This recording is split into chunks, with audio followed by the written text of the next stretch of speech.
Here's 5 mistakes that I see a lot of beginner designers making all the time.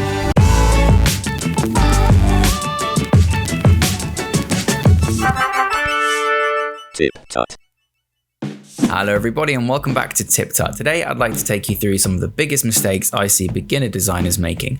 Hopefully this little collection of ideas will help you to become more efficient and prolific designers, whether that's in the field of graphic design, motion design and animation, or illustration. Let's get right to it. Number 1. Starting without a sketch. It's very tempting when designing to jump right to the computer and start working.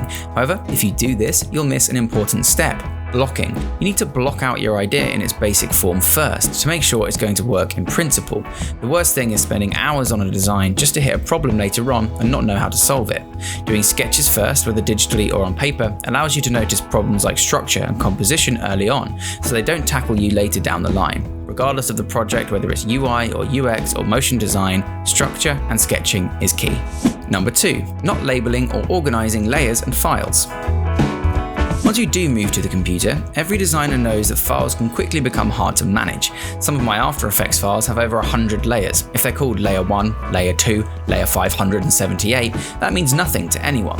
If you're working in a team, you're well on your way to getting a bad reputation. The same goes for files. Have a proper folder structure for your files, collect your assets in a single place, and incrementally label your versions of your design file. Trust me, you'll thank me later. Number 3. Forcing the latest trend into a project. When you learn a new skill or a new design trend hits the scene, it's very easy to get swept up in the hype and start using it everywhere. However, it's important to remember not to force anything where it doesn't belong, especially in client projects. I absolutely encourage every designer to experiment with new skills, trends, and areas, but you have to remember, design isn't art. Design has a purpose, a role to fill, a job to do. You need to use the best tools for the job. Number 4. Inconsistent styles.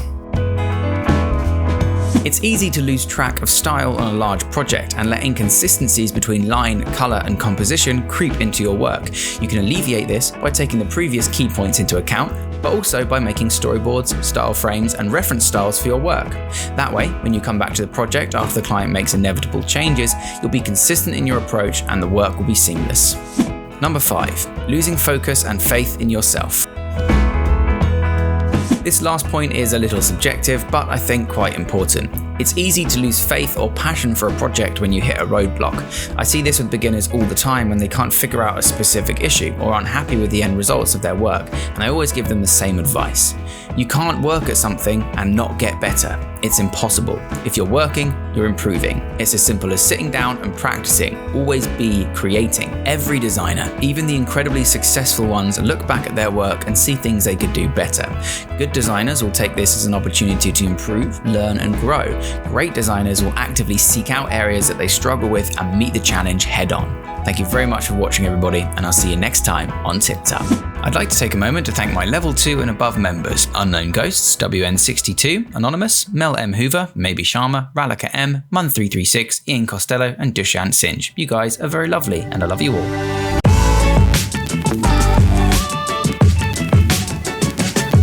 Remember to subscribe for more tips, tricks, and tutorials. Thanks for watching.